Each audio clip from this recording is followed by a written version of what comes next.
has been a couple weeks since you've been around. So I've kind of alluded to it a couple of times with Carly the first week you were gone, but where were you? What were you doing? So I was off the first couple weeks of December in Toronto doing my mat Pilates teacher training because I need that in order to teach Pilates starting in the new year. So it was 11 days of intensive fun and lots of core work and lots of learning, and I'm definitely tired, but I couldn't say this enough. I am so grateful for that experience, and it was cool to like realize that I don't know it all. Like I kind of went in there with a bit of an ego, being like, I don't know, I've been in training for so long, I've been studying the body my whole life, I've been in movement my whole life, like this is going to be easy for me. Like the physiology everything. aspect? I thought the movements were going to be something that I was like, pretty good at because I do stability work all the time. And the physiology, like I was almost annoyed that I had to take it because I was like, what is this going to be?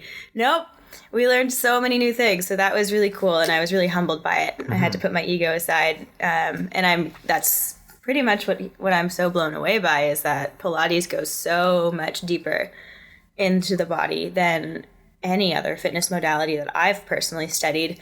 So yeah, it was pretty cool. It was a good experience. That is really cool. Yeah. And it's interesting. I can relate because I've been doing Pilates with Kent for about 2 months now. Yeah, something like that. And my mind's starting to be blown by these new things I'm learning about how I thought I was moving pretty well, but I'm not, or areas I thought I was fairly flexible in, but I'm actually compensating with like, for example, hamstrings in particular are actually surprisingly tight because when I think of being able to touch my toes, it's actually like a lot of low back rounding is what I'm doing instead of... And I learned that the low back's not supposed to move at all. So no rounding at all. For hamstring flexibility? For a healthy spine. It's like your T-spine's good to move. Your cervical spine's good to move. Yeah, your low back can extend and flex a little bit. Yep. But it's not really supposed to do a whole lot. So even when you roll over... and like do a forward fold, you're supposed to be relatively flat in your lumbar, and most of us don't do that. Right. So we think we're flexible in our hamstrings, just like you said, but we're actually causing a lot of low back pain and discomfort. It's crazy. It is, yeah. And I mean, so obviously in like the world of strongman and powerlifting, and this is something that isn't talked about quite as much. It's talked about from a different perspective because most often that's the kind of general advice you get when whether you're doing, for reps or if you're doing something as the warm up, but then it's kind of like, maximal lifting's not proper lifting in a lot of ways. Sure. And if you're going for a world record in something, form starts to break down. Yeah. But I think the root of it still is essentially the same, which is that it's ideally, you want to be able to keep that form for as long as possible with as much weight as possible before it starts to break down. And, we see world record deadlifts where somebody's like completely like curled over. It hurts and me it's to like, see that. It's like doing, what's the, I think, is it called a Jefferson curl? Is that the spine I'm not curling sure. movement? Did they call it? I don't know. It's like I usually turn my eyes when that happens because it scares me so much. but it's like, it's as much of a, even to the point of having that rounded upper back so that you've got the lockout that counts for the judges. Right. The top of the body's rounded over still, just but like as long as the shoulders hips and your hips in line and you're good. That's a clean lift apparently. Yeah. But no, that's cool that you got all that extra information, and I didn't realize. So it was like mostly, then you said mat Pilates then. So you have to do mat Pilates before you can do the reformer certification. So it's in levels. At least every Pilates, I guess, school, for lack of a better word, that we looked at, like level 1 is mat, level 2 is reformer, and level 3 is like they have all these contraptions. So like the Cadillac and the springboard and all these like fancy pieces of equipment that look really bizarre. But they also, I guess, apparently what I learned was just the tip of the iceberg in terms of like biomechanics and how the body works. And so level 2 is like a deeper dive into that. And then they add the reformer as a tool to complement what you learn. So I will have to do the reformer at some point. I think they offer it again in February or something like that. So we're talking about that. But I will be teaching reformer before I'm certified in it using this knowledge. Sure. Because they do overlap. Like the theory is all there. It's just using the machine and applying that theory at the same time. Right. Cool. So, and I guess so the big, it's been announced for a lot of people, I'm sure are following you directly on Instagram or online. And so you are now going to be doing some Pilates instructions at Sweat Happy Wellness. Yes, I am. Oh, it's going to be good. Yeah. I'm teaching pretty much every day of the week, either here in town or in Lindsay, doing reformer Pilates. And I also do privates. So it's kind of like personal training, but it's that one-on-one. You do that with Ken, right? So that one-on-one feel, and I'm allowed to go a little off the grid in those privates so I can apply some animal flow or some floor work or that kind of thing. So that'll be filling my gaps in my schedule. But I start January 3rd. So that's my like new year, new job. Exactly. It's pretty exciting. And I mean, it extends further to that. I think we touched on it a little bit before I feel like one of the episodes that you were last on when we were talking about kind of leading up to the pitch presentation. Oh, yeah. I think we talked a bit about that. We talked, because I was on, I think after I remember talking about, like, I got runner-up, so I remember talking about that. Yeah. I think. Maybe not. Or maybe I just talked to you. Yeah. Sometimes I have a hard time discriminating, like, our conversations versus the podcast, because it's the same thing. But if not, if people don't remember or know what we're talking about, remember it has an asterisk beside it because we don't know if it is to be remembered. I was doing an entrepreneurship competition here in Peterborough called Cubs Lair, and it's kind of like Dragon's Den or Shark Tank or all those shows, much less intense. But essentially, you give a pitch and you have 5 minutes to prove yourself to this panel of pretty highly qualified judges. Like they've got some pretty cool achievements and statuses. And then you have, I think, 4 minutes of question and answer period, and they kind of grill you on things that might make you stumble. But and then they pick a winner. So I got runner up in that one. The winners did really, they're cool. They were like a recycled paper, like, so they take paper from universities, like they're trying to get into corporations, anything that's like, places where there's a lot of extra paper left over, and they create it into those like reusable food, or not reusable, sorry, disposable food containers, like so to-go containers. Wow. And I think they do plant pots too, and just basically they form this paper into any shape that can handle it. Really so it's cool. A sustainable movement, and because they're part of Fleming is the group that they came from, a group in Fleming, so they're trying to go pretty big across at least Peterborough universities and colleges and stuff. So it was pretty cool. Although I found out that Michael, one of the judges, was their teacher, so I think that's a little bit fishy. Maybe. But no, it was a cool experience. Awesome. Yeah. So that's for your new business. Right. Yes. So I don't know that I've talked about this on the podcast. I think you've only announced it once on your Instagram. I've only talked about it once. A little bit. So I have to keep pushing that. Sure. Yes, I am starting my own business, and it is launching the 1st of January, probably the 2nd of January, based on how life goes. But so I have created this little wellness mecca called FlowCodes. And essentially it is doing everything that I love to do. And it's combining every modality that I've learned into one thing, which is really great. Like, I'm finally starting to see all my achievements come full circle, and I'm like, I'm doing something with all this stuff. So what I'm offering is a handful of things. So first and foremost, I'll be doing online personal training. And my biggest goal and my biggest intention with that is to make it the most personal experience you can get, even though it's online. Cool. So I will be offering I'll be working very closely with my clients, and I don't need to go into details on how that's going to work. You can message me if you're interested. And then I'll be doing a little bit of meal planning.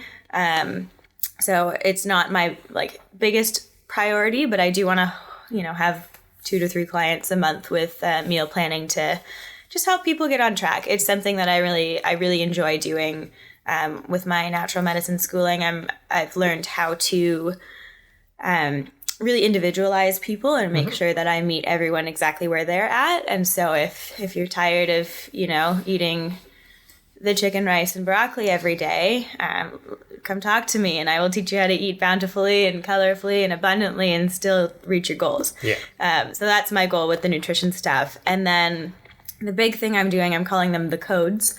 So the idea here is that you can learn how to just actually code or hardwire more flow into your life. And it's a subscription service. So every month, whoever subscribes will get 4 guided meditations, and they're all themed for that month. And so January is all about kind of resetting yourself, but then also ambition at the same time as grounding. So it's like, you want to drive yourself forward. Like, we're all a little bit I don't care if you're one of those resolution Scrooges or not. We all feel a little extra pep in our step in January. We do. So I'm rolling with that energy. So I want to talk about ambition, but I want to also talk specifically to the people who are like me, who run a little too fast and too hard with that ambition. So kind of balancing that out.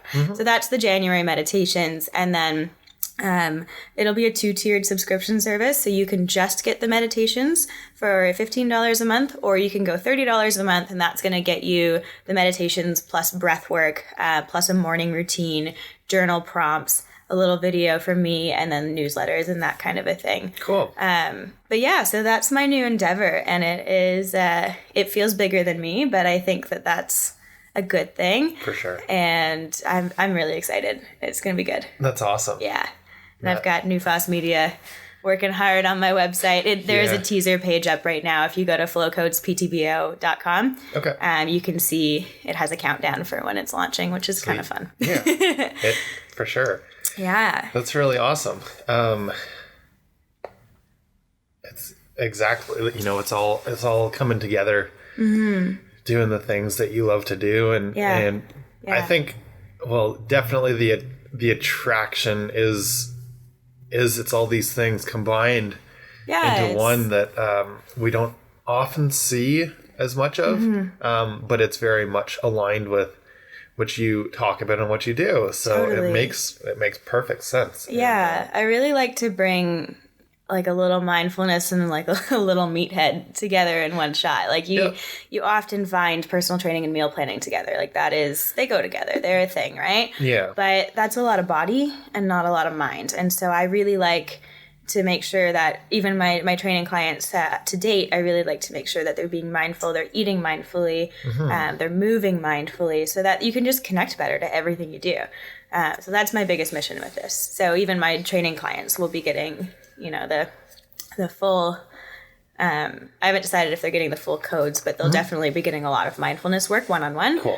Are those the online or in person? Those are the online. Gotcha. Yeah. In person will obviously, you get me, so I'll be talking about that stuff, and it'll be with Pilates, and it's really hard to not be mindful about your movement in Pilates. 100%. Because you'll fall off the reformer if you...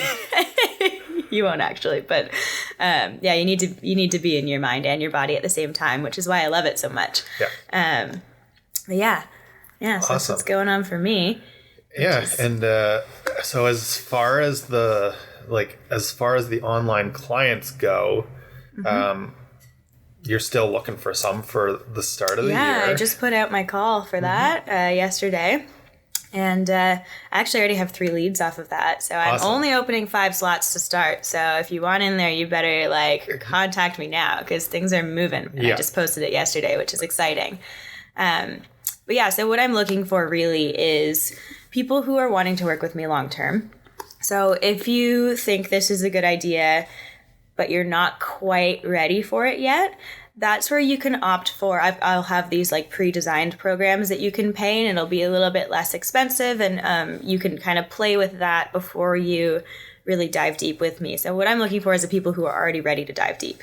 People who already have a bit of a base and a bit of body awareness, because let's be real, like I cannot do that much over the internet in terms of like making sure that you feel brave and safe in movement and that kind of a thing. In terms of hands-on guidance, yes, I will be there for my clients, but yeah, I'm looking for people who are ready to go, and I'm hoping 3 months contracts with people, which would be awesome, because that's where you really start to see the results, and that kind of a thing. But yes, calling all clients. Calling 2 more clients. Yeah. Jump on that totally. really quick if you're interested, because, it won't last long. No, so. and I think I'm packing a pretty powerful punch with all my new certifications and the new things I can teach. So I'm not discriminating between people who want to work out at a gym or people who want to work out at home, because I have all kinds of tricks up my sleeve. So yeah, there's no limitations with what you can do or what I can do with you. Yeah, and... definitely with Pilates, but also animal flow is so much fun to do anywhere. So fun. It doesn't even require that big of a space. I mean, you need a space probably like the square footage of your body. Yep. And then you're good to go. Yep. Yeah, and it's a killer workout. It may look, you make it look so easy. Like anybody that's a certified animal flow person. Makes it look really easy, but it is ridiculoly hard. And we're all faking that look anyway. Your entire body will be screaming after not even that long of a flow. So that is awesome. Yeah, it's fun. So yeah, that's what's going on my end. I got lots of things cooking. They've been cooking for a long time in the background, and now I can finally talk about it, and that feels scary, but also really real. Well, that's good. Yeah. Right? It's it's something like that. I've realized more that you do have to put it out in the world to some extent. Yeah. And that's that's probably the scariest part, but it's also one of the starting points. And once you get, I think, we've talked about this. It's like that reliability or integrity. The more that you do it and the more that you identify as somebody that follows through with what they say that they're going to do, or what you say that you're going to do, it opens a lot of doors, or it makes you achieve a lot more, because it is a big growth factor. Yeah. It is so, you feel at some point, if you've promised yourself this reliability or integrity, that you say something, and if you don't do it, you feel like you've failed, or you feel like you've done yourself a disservice. Like it feels like your mom's disappointed in you, that feeling, Yeah. But I also think if you don't accomplish it, but that's something that you've wrapped your identity up in, eventually, maybe it's a deadline or something you're trying to reach, and let's say, for instance, you don't actually reach it. As you do this more and more, you start to realize that, or you start to develop it into okay, I didn't meet the deadline, but I'm not just going to give up on it. No. And so it still keeps moving forward. Exactly. And that's I don't know, it's really something that's valuable to learn or realize. And it just like with anything else, it's about putting in the reps. Yeah. And totally. Putting in the reps is what kind of leads into what I've just decided to. You got to talk about your story now, because you're doing some RJ things. Yeah. I kind of I jumped the gun because I got excited and told Sai about it last week, but that's okay. It was worthwhile anyway. So I kind of, reflecting on it, I told you this, that it seems like the winters are when I just have this calling to write more. And just kind of as I've started to reflect on everything that's happened in the past year, and and like not just the past year, but years prior too, just like building up this experience on how to really like accomplish what I like to call these dream goals in capital letters, because they're things that you don't necessarily even have to achieve to see immense growth and progress in your own life. Obviously, it's really amazing when you can actually reach that endpoint and open up flow codes from it just kind of being like an idea in your head that you want to start your own thing and no longer, work for somebody else as a trainer, etc. Yeah. And like the pieces, like I still read. I always say I read way too many books. But like I read a lot of books. I don't know if it's too balance. many. I found a good balance in actually like in taking action on what I read, as well as still reading a lot. So and it's funny. Yesterday I got the email from my Goodreads account, which summarizes how many books I've read in the year. Oh, cool. And this year I intentionally didn't set a goal, because something that Goodreads as like a social media platform for book lovers does is you can set your book goal for the year. Right. And last year it was I think in 2018 I think I set a goal of 12 books, right? Oh, just gosh. like that's the standard one, or it might have been 20 or whatever.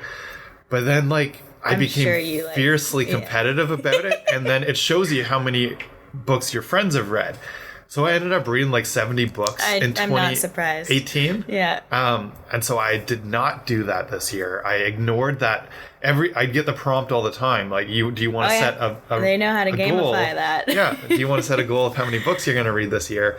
And I always just ignored it. But so anyway, the long story short is I've read like another 53 books this year, kind of thing. Wow. So at least I'm on pace with like the whole quote unquote the average CEO reads 52 books a year. Oh, is that you just beat him. Yeah. So that's like one a week? One a week. Yeah. Yeah, that's a lot. Yeah. Maybe not to you. For me it is. I've read I've probably read maybe 5 books in completion this year. Which is pretty. It feels dirty. I used to be an avid reader like you when I was in high school, and then I think university. I have to come out of that taint of just like I'm tired of reading. Yeah, it took me. It took me 3 or 4 years after university to get back to it. So you'll probably get around there. I'm getting there. Totally. I just finished The Alchemist actually for the first time. Nice. That's a fantastic book. It is. Yeah. That's on my list to reread, because I finished it and then also put it on my list to reread, because I'm like, this is just like the most wonderful metaphor. It is. Yeah. It's been a long time, so I can't even. I've got to. Yeah. That's cool. It's a good little story too. It kind of takes you away from, like, I really love nonfiction, but every now and then it's nice to get a fiction book that you still connect to. Well, it's when it's got those deep like allegories for something in real life that it makes it because storytelling is essential to how we learn the best. Totally. And that's why even people that are, diehard nonfiction readers see a lot of value. Like Ryan Holiday he did this course called Read to Lead. Right, yes. A couple months ago that I followed through with. And it's sort of what inspired my desire to create a course on dream goals. Mm-hmm. I don't have all the fancy software that he does to have it come out one day at a time. But my intention with what I'm calling 2020 vision is that you do it over the course of a week. Cool. So I haven't decided. There's your 1 book a week right there. Yeah. It's good. Yeah. So it's not like a full length book. It's supposed. I tried to keep it as concise as possible so that an people ebook? What is it like? Yeah, I haven't decided if I'm going to break it. I think I'm going to keep it as one book so that if somebody wants to print it, they don't have to open all these different PDFs and then print them all off individually. So it's a workbook of sorts then. Well, there's actually a supplementary workbook. So there's the course itself is written sequentially as like a book. It's like 12,000 words, 52 pages. Okay. I think, and or something like that. And then there's about 15 pages of workbook questions that you're supposed to do alongside each day. So there's space for writing it down in the workbook. Although I really encourage, we're already like way on board with this. I really encourage people to pick up like a journal and a planner that's paper to go along with it. Just get off on that stuff. Like I am so excited. I give some alternatives for the more in November for next year. Yeah. Sorry, go on. It's okay. That was actually part of the inspiration behind why I did this too. Because when I picked those up, I'm like, I mean, we talk about it a lot, but just anything that can encourage people to use those tools that just seem to be superior for productivity and you want to talk about why that is? Can we put some science behind this so that people can actually like not just think that we're being old fashioned? Yeah. You go ahead. Yeah, so I did write about it in the book as well because, and I didn't like belabor the point because we've talked about it before, and like I said, I tried to keep it really succinct, and it's stuff that we geek out on a lot, but as long as everybody knows why it's working, then it's important. So it is important. So the reason that I've made this with a workbook that you can print out and write down on is part of the reason too. Like actually writing helps to join forces between your left and right brain. Yes. When you're writing something down, and I mean it's so new, like the tablet style of writing it down. I think it probably works fairly similar. I think there's still. I'm sure they've studied it in a recent article somewhere. It's probably getting there, and I think you're probably part of the way, but I just find the retrievability of stuff that you've written down in an actual paper journal of some sort, whether it's a bullet journal that's more for like productivity and tasks, or if it's just like a diary style journal where you're writing down your long form thoughts each day. It stores it in your brain in such an incredible way that you're like, oh, I know exactly where that is. And you can go back in through your journals that you've kept track of or that you've kept and really quickly find things. And the bullet journal does a great job of organizing that, even like schematizing it to an even greater extent so that you can actually really quickly find stuff. That's one of the things that I find really useful with it. But yeah, it's all about how this actually primes your brain. Like actually, like the more it's wild to me, but it so works. Like the more inputs you can put in your body of the same thing. Yep. Like we're reading it, you're thinking about it, and you're writing it, so you're actually feeling it. This is like you're literally coding that into your body, and it's like, things you put more red flags around. You're going to notice more than just something that you put in a dark corner somewhere where you're like, oh yeah, I'll remember that later. And I think in this day and age with brains that work at hyper speed, it is so important. If you have stuff that you need to prioritize, you got to write it down. Like you have to get it in your brain in many outputs. And for some reason, I don't fully know the answer to this. You might, it's been a while since I've studied it, is that like typing does not do the same thing as writing. I don't know why. I think there's an actual like part in our brain, I forget which lobe it is, but one of the sides of your brain that like writing is actually a thing that your brain picks up on. Yeah. Right? Versus I don't think typing maybe will evolve towards that, but maybe. I don't think we're there yet. Yeah. I think it's probably mostly based on the evolution of it, but I think it's also I don't know if there's anything to do with the writing. I think the writing is also because of like the crossing of the hemispheres. I think that the act of writing itself is more like the right brain, like creative aspect, and then but once it's or I might be back. Maybe it's like the logical side of the brain is actually involved in the writing part of it, but it's the thoughts that are the creative right driving brain. the writing. Yeah. And so that's where you get this integration of the two hemispheres into the writing of it, and then seeing it on paper just works. I think it's just because we haven't evolved screens. We haven't evolved to basically interpret that as information as well as stuff that's written down on paper. Yeah, and I don't think, like, evolution is slow, guys, so I don't think that's going to happen in this lifetime. Like, I think that maybe in a couple hundred years, those people will be able to schematize computer words great. Yeah, maybe. But that's when the computer will just be in your brain anyway, so. Exactly. Maybe that's the evolution. Maybe. Just grow a computer brain. So, yeah, and then, like you said, the sort of red flags around things, this also works extraordinarily well for priming our subconscious, which is 95% of your brain. So that's a good thing to work with. Which is the other side of this that is sounds like The Secret, right? Like people think it's like magical or whatever. It's not magical. There's actually the science behind it. Yeah, you're just not aware that your subconscious does 95%. It does a lot of the processing for you.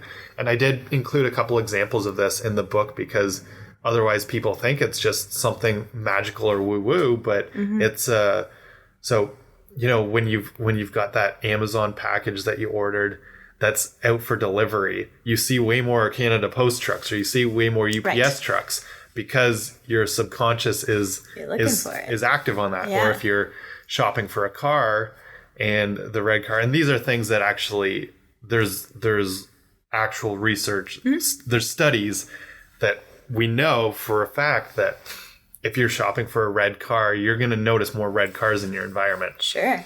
That's the whole idea behind like manifesting. And again, that's people think it's like, it's all spiritual, whatever.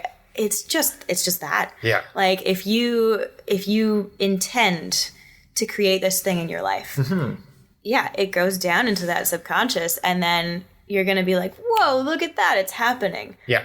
You created that, and your brain's cooking it the whole time, right? And so you're actually priming yourself towards it. And that's why like thinking positive thoughts and not self-sabotaging thoughts is so important. Yep. Because your brain, like it's an input-output machine, and we're not aware of most of it. Totally. So we really need to be careful what we put in there. And so these are the things that I include in the course. So just kind of quickly going through the different sections. Obviously, it's about what your 2020 vision is, what you see for yourself, not only in the year 2020, but for the next decade and beyond. But it's building up the tools that you can use on a daily basis to get to that bigger goal. So day one is all about goal setting. It's figuring out what that dream goal is. So there's a lot of, that's why I want people to spend time on this and not just race through it. Yeah. Is it takes time to actually know whether you have to go for a long walk, meditate on it, figure out what your dream goal is. Yeah, that's not done. Rome wasn't built in a day. No. Yeah. And so, I mean, I even address that in the book a little bit on, it doesn't have to be your ultimate dream goal. You're still putting in the reps to figure out how this whole process works so you can be better when the opportunity presents itself. Totally. Like even just starting that kind of thinking. Even if it's just gets the ball rolling. Even if it's just losing 10 pounds when your ultimate goal is 100 pounds.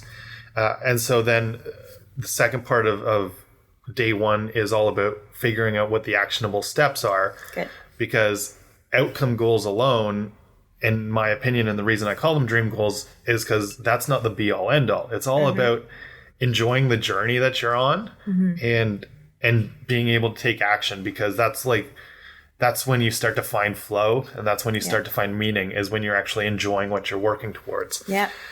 Day two is what I call I like the term time boxing, which is the whole batching thing. We've talked about this a bit in our time management episode, and I've started to realize more and more that if you stick kind of, I would say, strictly to some sort of time box schedule, you become way more efficient with your time. Like I wouldn't say it's not productivity for the sake of productivity.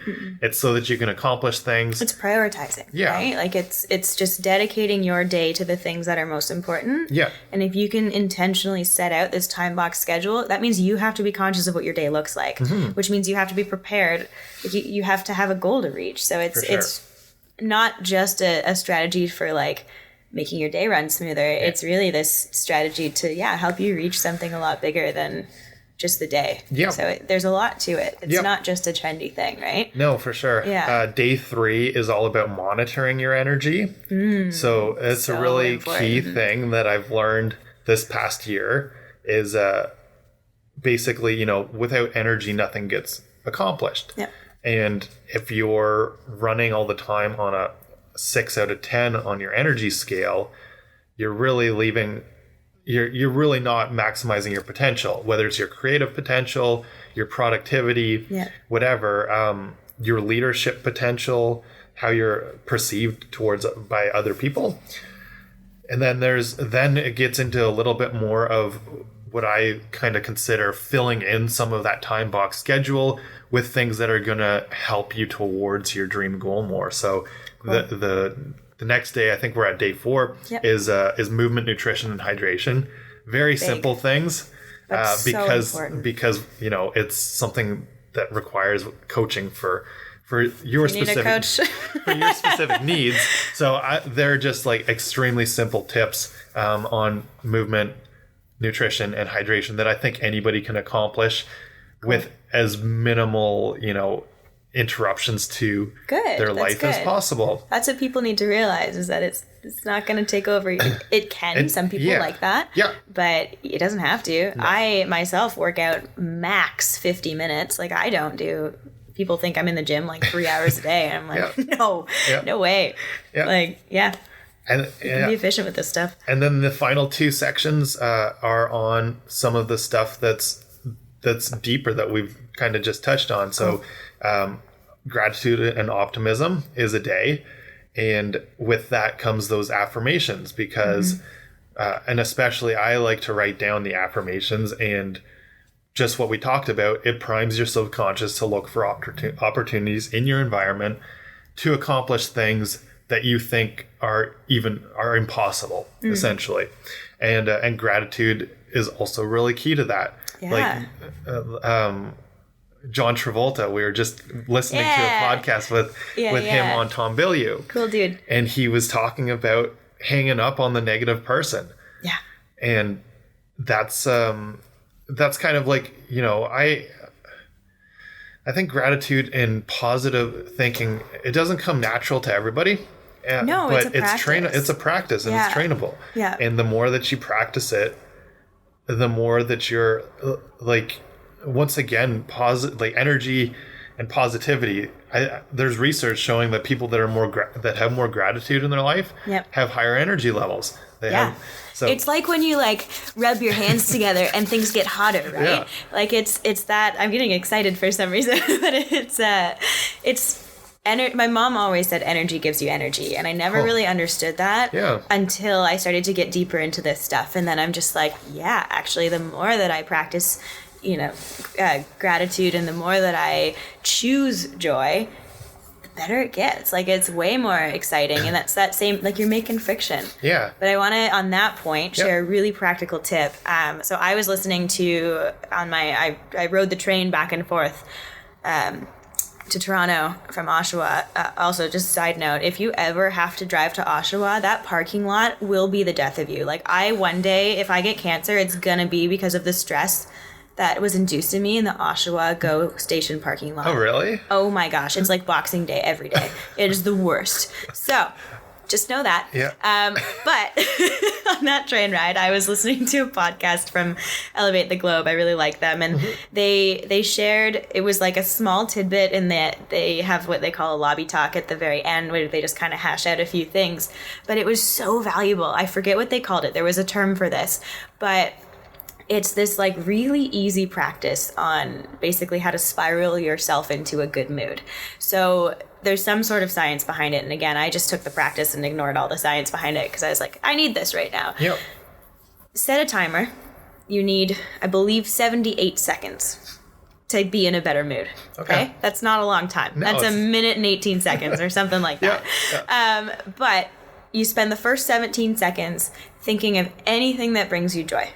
Doesn't matter. And just meditating on that for 17 seconds. We can all handle that. That's not too long. And then you take a thought that comes from there. So something might have popped up in your brain. And the next 17 seconds, you think about that. And just like, daydream.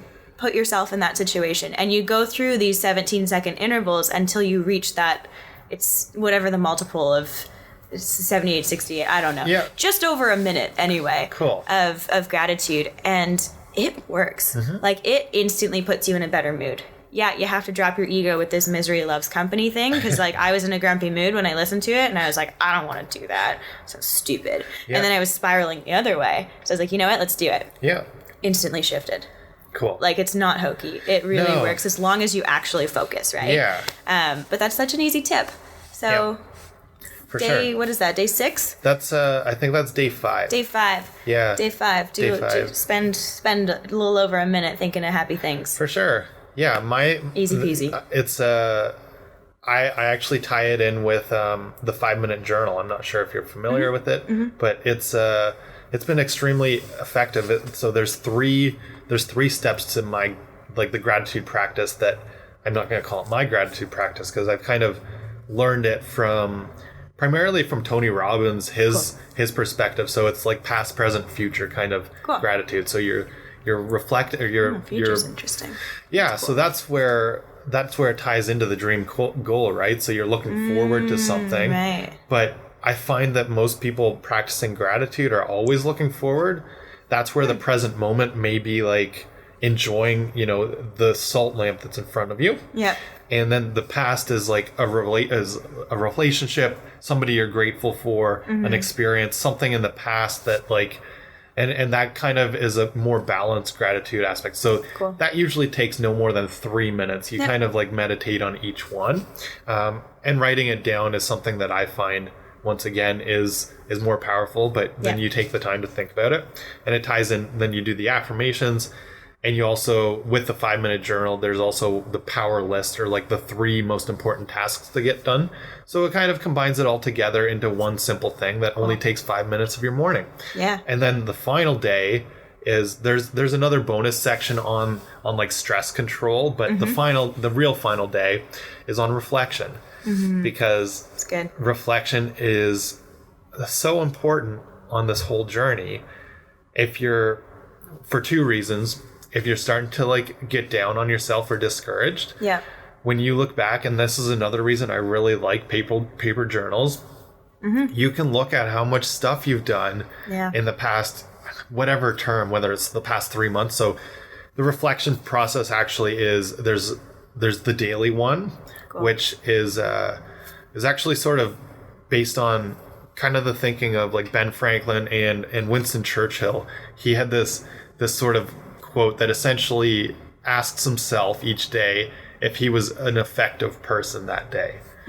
And so that's something that the 5-minute journal actually does really well too, is at the end of the day, there's 3 spots for another gratitude practice. So 3 more things of what was really awesome that day. And then 3 things that you could have done more effectively, or that you could have done better. And so you have this little daily practice, which is really important, especially if you're in the early stages. And then they go in further chunks from there. So there's a weekly one that takes, it might take up to an hour, especially in the beginning, on a weekly basis. If you're kind of reflecting and asking yourself how you can be more effective, it's good to get some time on the weekly basis. And then there's monthly or quarterly, and I kind of have it. It could be one or the other. It depends on how massive your dream goal is, really.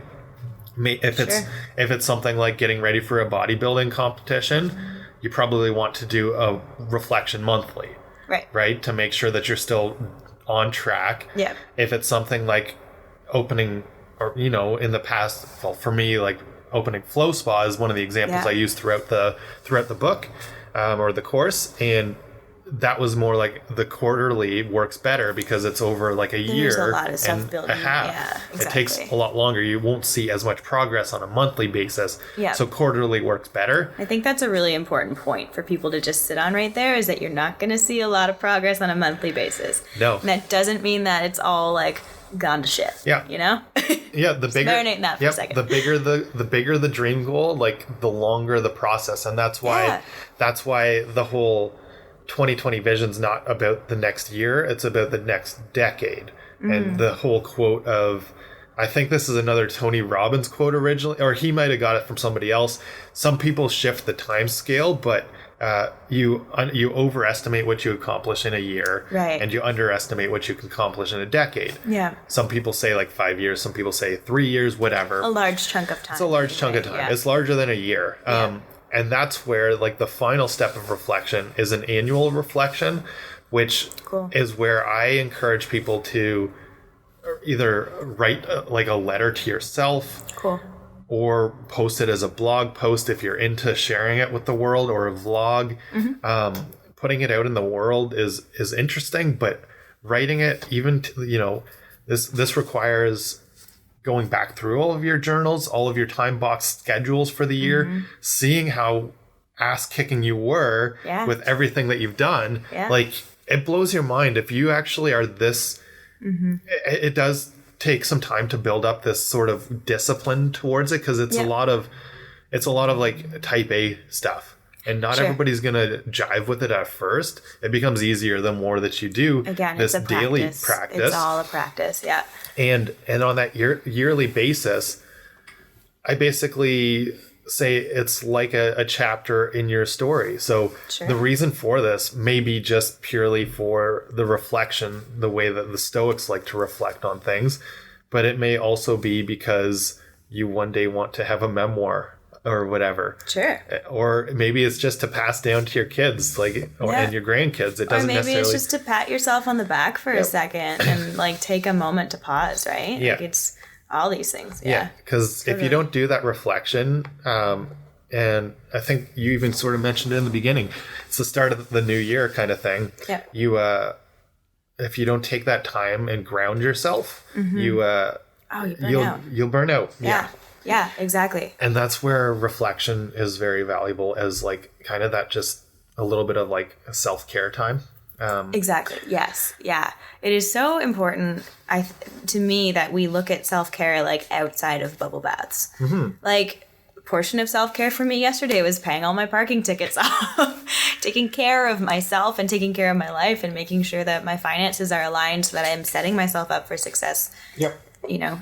In the future. And I think that this is really timely that you're offering this. So, thank you. This is cool. Yeah. And even just maybe this episode hopefully prompts people to take a pause, and even just like, if you really can't get yourself to put pen to paper, just take a pause to think about what started your year and where you are now. And I guarantee you, if you can get out of your like negative Nelly mindset, you'll find at least one thing that you're proud of. Yeah. At least. Yeah. Right? So like, build yourself up a bit before you jump into 2020, because I think it's going to be a big year for a lot of people. Yeah. And you might as well get set up in the right way. Yeah. Right. Like, I kind of reflected on the past 2 decades in the introduction to the course. And the reason that I find, like, I basically just gave you everything that's in the book, but there is, there's more details. It's going to go deeper, and it's going to be more personal, because it's their process, not for sure. This conversation. But, and the workbook activities, I think, are the reason that I made it like a course instead of just a book, is because taking action on it is 99% of this whole process. Yep. But I reflected on the past 2 decades and the way technology's evolved. Because I realized that I've always really been quite interested. Like, I originally thought I was going to be a computer engineer. I don't know that I knew that about you. Probably not, because I don't think I have. Like, when I kind of got enamored by nutrition and exercise and working out for basketball's sake, is when that kind of took a sharp turn. So I mean, I guess neuroscience and computer science are very similar, but I guess so. If you look at the circuitry of the brain, and but that was like loved like tech stuff.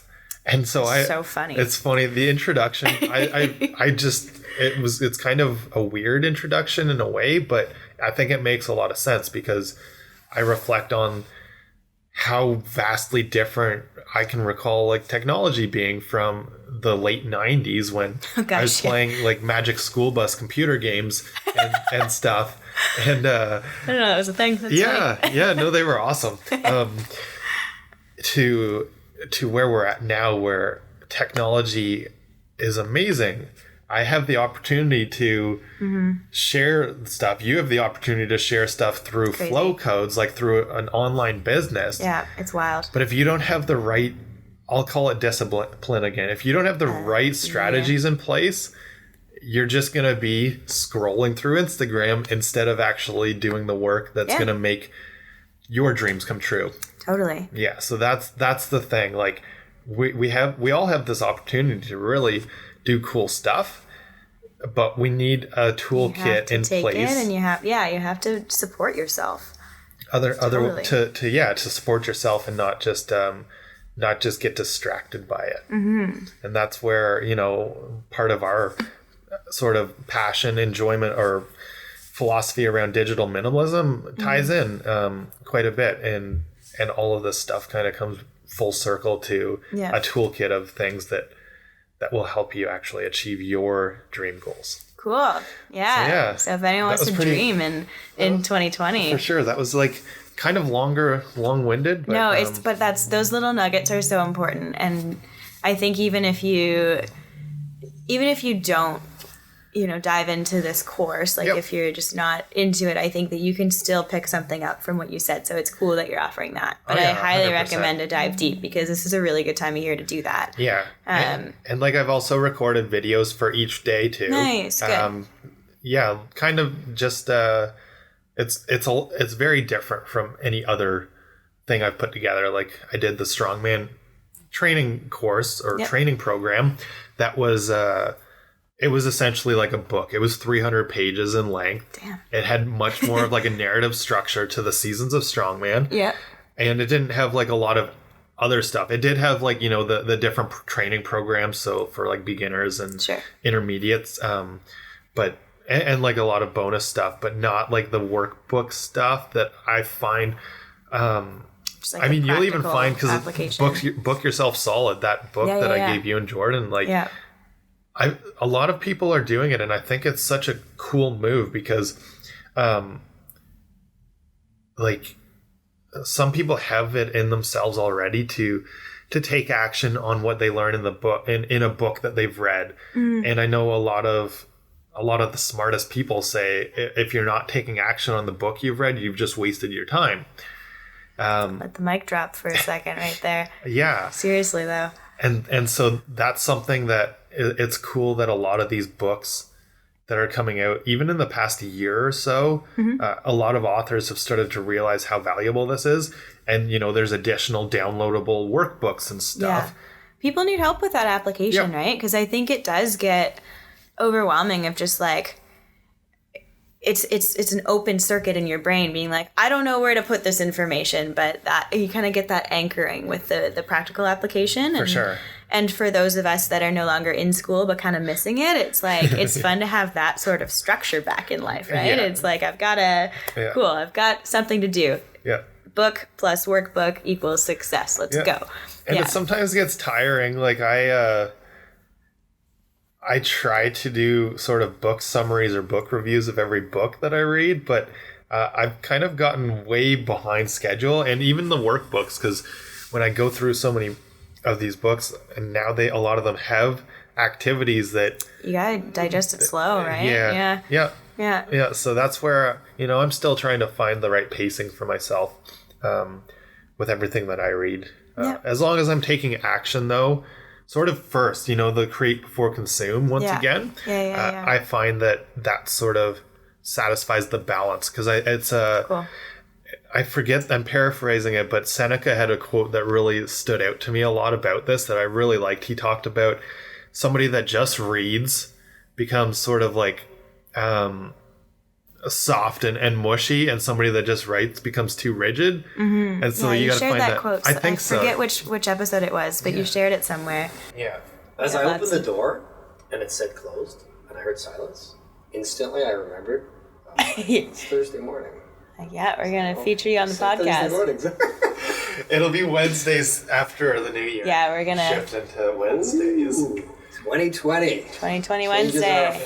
Yes, a little bit, just because my schedule's changing, so it's a little easier Wednesday morning than it is Thursday morning. Yeah, that's good. Yeah.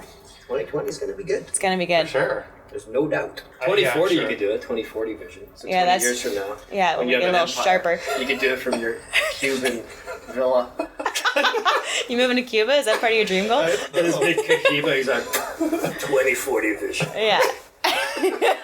Yeah, so that's He'll be a Tony Robbins by then. I know, there's no doubt. Yeah, we'll be like, we do him first, guys. You'll bring Tony Robbins in his wheelchair, right? You're the special guest today. He won't jump anymore at that point. Yeah. Our biggest lesson. But you need to finish your thought on Seneca because you just started. You just started talking about.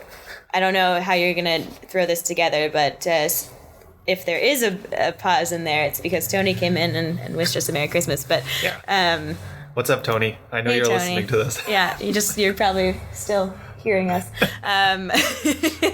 You were saying about the reading is okay and writing is okay, but doing both is the way to go. Yes. Yeah, and I've got to find the quote again because it's one of my favorite quotes from Seneca. Yeah, I don't remember which podcast you put that on. It was very early on. It was one of the first, I think. Was it? Yeah, I think. Oh, it seems like yesterday to me. It's a good quote, but maybe I'll put the actual full quote in the show notes because it is a really fun one that I like. But cool. Yeah, you can't. Well, Seneca's thoughts, and I definitely agree with it, is you can't just read and you can't just write.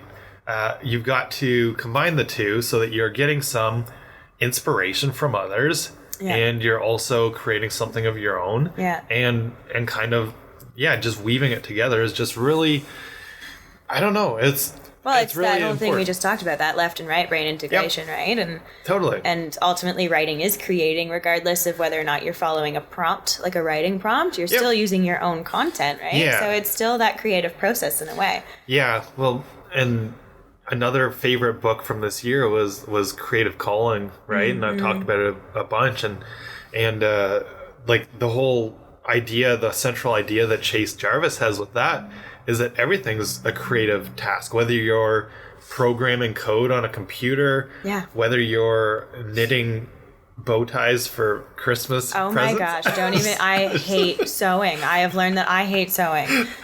It's still creative. It's still even creative. If you're not good at it. It is something that's a creative act. You're creating something new. I was shaking my fist at you last night because I was like, this is living. I'm sewing these cardigans for people for Christmas, and it's a simple design, but I just hate sewing so much. And then I was like, RJ, this is proof you can get into flow without being passionate about it. Maybe that's why he had a dream of me being like a slave worker. Probably. Yeah. Probably. I was just like, this is flow. I hate that I'm in flow right now. I don't like sewing. Because the first night I sewed, I got one cardigan done, and I was like, I hate this, I'm going to bed. Yeah. And then last night I did 5. Cool. So clearly I was in flow. Yeah. It took me the same amount of time to do 1 as it did 5. Okay. But that's hilarious. I just wish that I had fun doing it, because it would have been way better. But they weren't made with love, I can tell you that much. They were made with frustration, but I did it. Amazing. Oh, geez. But yeah, so basically everything's a creative task, endeavor, project. Yeah. Don't box yourself in on thinking creativity is just the arts. That is a huge part of it. But and Chase Jarvis wants everybody to know that everybody's got this in them, and creativity is a practice. Yep. Just like productivity is a practice. Absolutely. The more that you do it, the better you get. It's like building a muscle. Exactly. So since we've gone over time, we had that awesome little chat with Tony.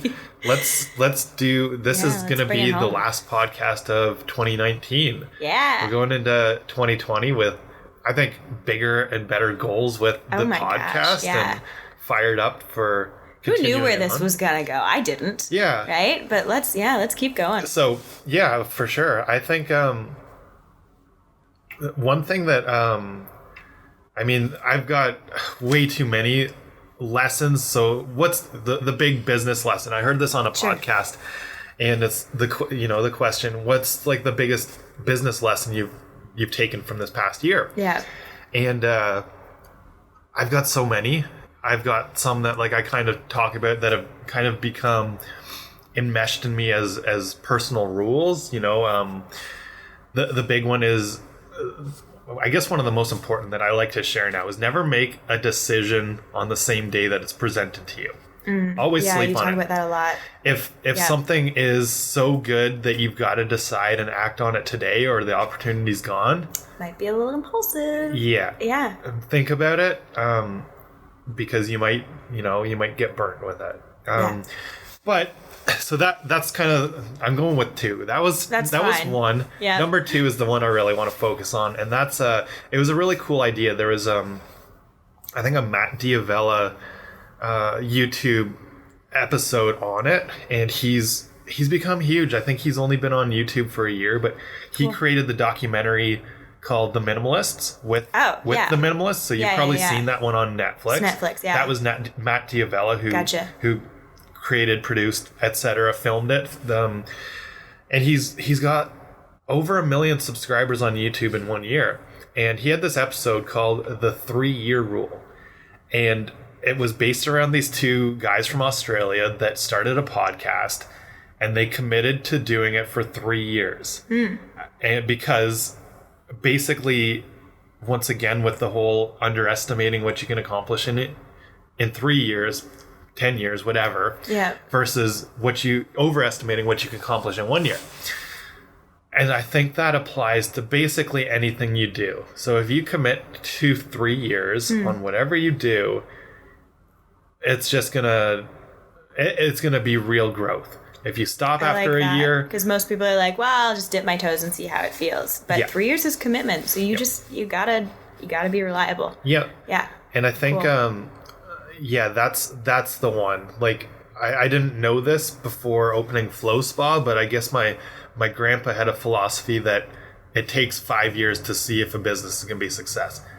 Similar idea, 3 years, 5 years. It doesn't really matter what the number is. Everybody's kind of got a different number, because things don't operate on just like a day-by-day thing. It's the big picture. So it's a fine line. The 3-year rule is something I'm down to commit to for the podcast. See? Something I'm down to commit to for Flow Spa. All of it. Yeah. So I think that's my big one. Cool. So go big. Yeah. Dream big.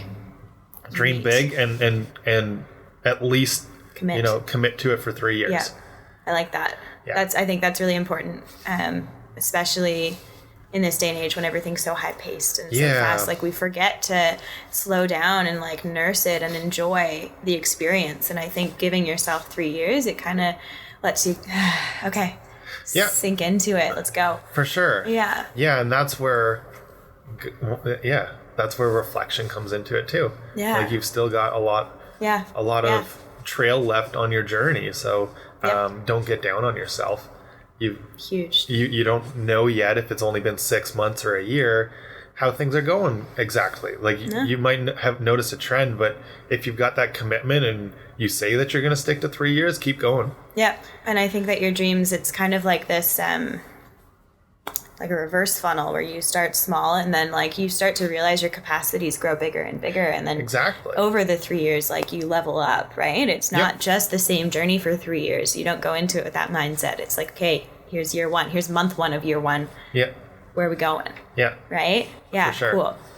It's my biggest business lesson. I was thinking about this the other day. I've been kind of subcontracted for a long time. Like I've been my own business within a business for a long time, but I've not been my own business ever before until now. So I had a bit of a hard time thinking of this because I was like, what do I enjoy about being subcontracted versus what's happening here? Yeah. And what I'm realizing is, as someone who's going into business totally solo, my biggest lesson is like, no one's going to do this for you. No one's going to make sure that you're on track. Like, you have to be your own agent. You have to be your own boss. You have to be your own employee. No one's going to network for you. This stuff isn't magic. It takes work. It takes action. And so I think action is kind of my biggest lesson, is that if I don't put myself out there, no one's going to know about me. They're not just going to happen upon me. It's not my client's job to find me. It's my job to find my client. Mm-hmm. And so that's been, I am my own social media manager. I have to make sure that I'm pumping out regular content that's quality and that connects with people. And I have to make sure that I'm doing what I say I'm going to do. And I also have to make sure that I'm chilling out when I say I'm going to chill out, because I think, and I'm sure many entrepreneurs can relate to this, it gets real exciting. And then you can fry yourself just based on like not knowing when to, sit out for a minute and enjoy your life and do that other hobby that you've put on the back burner. So yeah, action, I think, and that comment of just like support yourself, that has been really huge for me, both with my mental health and my physical health, but then also with my business. Is just like, okay, here's my goal. How do I get there? Like, I need a media company to help me because I don't know web development. Mm-hmm. Luckily, I've got that in my back pocket. I'm really blessed with that. And I've got a photographer in my back pocket. I've been really, really well supported, and I'm super grateful for that. Yeah. But just making sure that all your bases are covered, because no one's going to do it for you. Yep. So take action, support yourself through it, and sit down when you need to sit down, because you got to charge your batteries. That's been so far my biggest lesson, for sure. Yeah. Yeah. And that's the mic drop of all mic drops. There we go. Yeah. 2019. Done. See you next year, everybody. Merry Christmas. Merry Christmas. Thank you so much for, tuning in to this podcast. And I think I told Sai this, and it's so hard to even know, like, podcasts are such a funny and interesting style of media, because it's really, really hard to actually know who's tuning in, because it's downloaded to your phone and it's no longer online. And so it's so you don't really see the analytics. You don't see the analytics the same way, but we do see it through like the YouTube views and stuff, and we are reaching people. We're getting comments from people in person. Yep. And so thank you so much for being a part of this journey. Yeah, it's really cool, because I think I forget a lot, because you do more of the media side of this. Like I forget a lot that we're doing this for people, because it's just a lot of fun. Like I just have so much fun having these conversations that I'm like, right, we're actually reaching people. Yep. Damn. That's really cool and really humbling. But, absolutely. Yeah. So thank you for everyone who's tuned in, and we're excited to see where this goes, I guess, in the next 3 years, if not just in 2020. Yeah. Because who knows, if you want to be a guest on here, like, we're always looking for people. So reach out, and we're trying to, and keeping it, at least still for now, keeping it local, because that's really resonating with everybody that's tuning in. We're taking regular Joes, but we're really highlighting, that everybody's got their flow. Yeah. And that even the conversation, just it's all linked to finding meaning and flow, and awesome. Cool. All right, that's it. That's a wrap. That's a wrap. Happy New Year, everyone.